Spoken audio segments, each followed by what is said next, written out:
a este sector de la sociedad, este especialista, Branko Milanovic, que van a escuchar ustedes ahora mismo, dice que hay que cobrarles un impuesto extraordinario.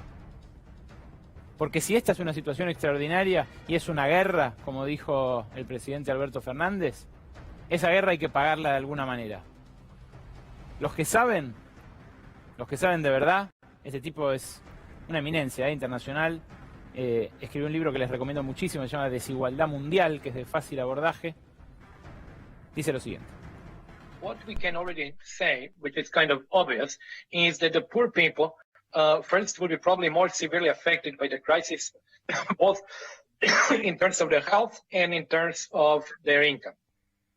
For many of them, actually, in order to have income, as you know, they have to be physically present at work. If you have to be physically present at work, you have, of course, to get to work, stay there. Very often you have to actually be with other people. So you're much more exposed to the dangers and possibility of infection. And if you're not there, then, of course, maybe it's better for your health, but then you're going to lose your income because very often you don't have any other income. So I think that actually poor people and middle-class people, many of them would be quite badly affected. Now, what can the governments do? I don't think that you can have in any country over the very, very short term, like a huge change in the distribution of wealth or income. It is not something that actually you can immediately change and sort of make very rich people pay. But of course, what you can do is basically use government policies and the budget possibly run a fiscal deficit because you need to fund that from somewhere. So I think that's what many countries will be doing. But what about the difference between the impact on poorest deciles of income and richest? Because if you say that the income of the poorer classes will be more affected because of that link between your presence, your physical presence, and your income, right, we should suppose that the gap will widen. No, I think probably the gap would widen. I think it would widen in two respects, in terms of income and in terms of health. There are possibilities. Actually, this is a almost war-like situation. So there are really emergency measures. If you look historically during the wars, there were special levies, special taxes that had been imposed.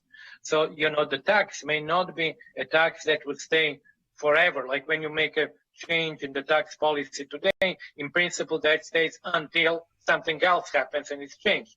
But with very extraordinary tax measures or tax levies, you can have one-off, which means that you would have a tax which would be, let's suppose, on wealth or income of people above a certain amount, but it would be one-time tax, which would be for this year, for example. I think that the political opposition to such taxes is also less, because people who are being taxed, first they see the logic of that, and secondly they say, well, you're not going to keep on taxing me forever. This has, time limit. Rich should realize that they are not only paying to compensate income of the poor, they're also paying to avoid the social breakdown. Because if people don't have jobs, if they don't have income, and they need to live, they need to eat, they need to have shelter, they need, house, a place to live. What will happen in countries where you have a significant percentage of the population that would not be able to fulfill these elementary needs?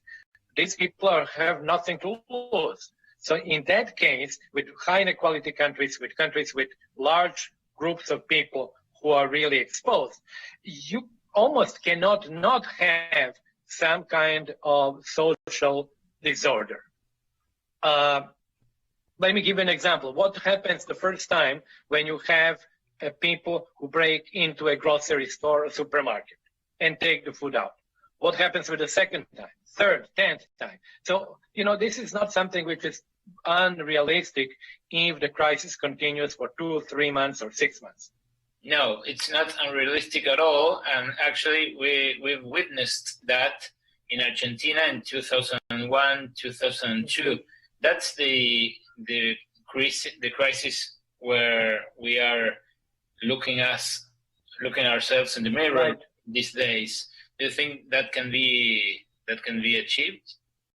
You know, it could happen. I don't want to sound like, the prophet of doom, but it could happen if the crisis continues.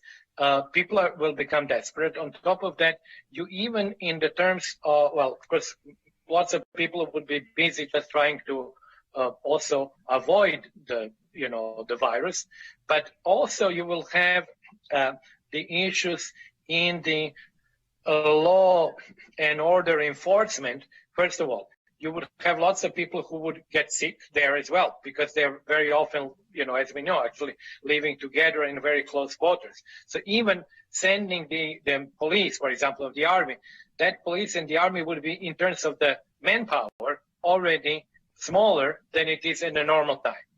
Then they would be also busy with other things. They have to implement that people don't walk around. They have to implement that people stay at home. And then on top of that, they have to fight people who actually are without income and who are breaking into a supermarket, for which they might even feel some sympathy because they themselves may not be very well. I think it's a false choice. In order to have an economy, you have to have people who are healthy and who can go to work. If you were to open the economy now, let's suppose you totally ignore the crisis, it would actually lead to a disaster. Not only would it actually kill lots of people unnecessarily, but you cannot, if you develop the disease and if you have the virus, you simply cannot go to work.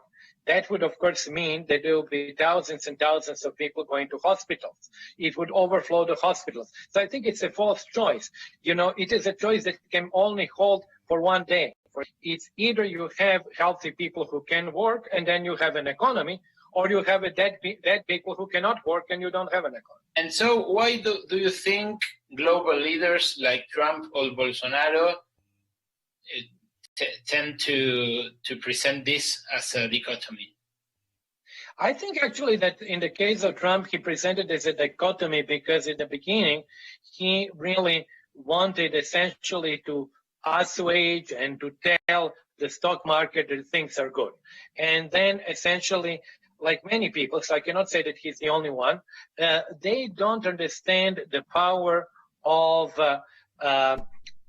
processes which are sort of explosive processes, which have this sort of ability when you have,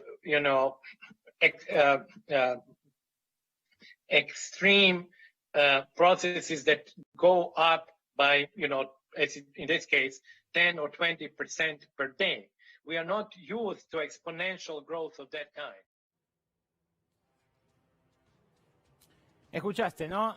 No hay dicotomía entre salud y economía. A mí me llamó mucho la atención este fin de semana un artículo que sugería algo así como: está todo bien, la posición argentina fue la más humana, parecida a lo de los países europeos, solo que tomada antes la cuarentena, pero no nos podemos dar el lujo, porque somos un país subdesarrollado.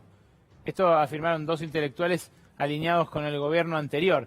Branko Milanovic es clarísimo, en esto no hay una dicotomía, no hay una decisión, no se puede optar por la economía como sugieren Bolsonaro o Trump frente a la salud, porque optar por la economía, pero se enferman todos y se cae la economía también.